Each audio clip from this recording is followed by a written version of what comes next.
Let me explain this free radical in a simple way. Suppose say you are in a village, in a village, and everybody settled down with wives and husbands and everything.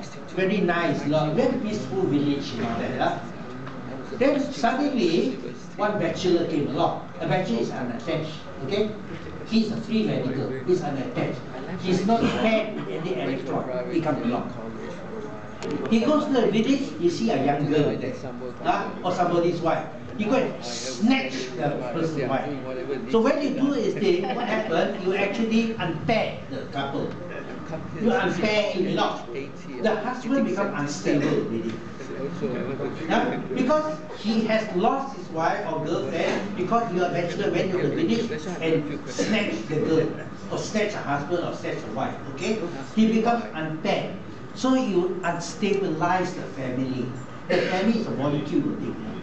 And what happens to the husband? He's not going to keep quiet. He go and snatch the neighbor's wife. Okay? I have no more wife.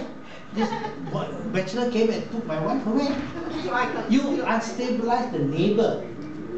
Okay? The neighbor's wife.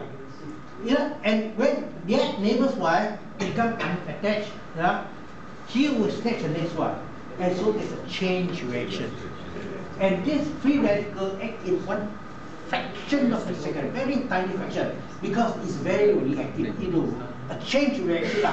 Zoom, the whole body. Just now I show you how many damages? 120,000 million cell damage per second. It's very fast, very fast, So all these damages because of that is a free radical. That bachelor is a free radical, and he unstabilized the whole body gets unstabilized. The whole body is chemically unstabilized. Must be 65.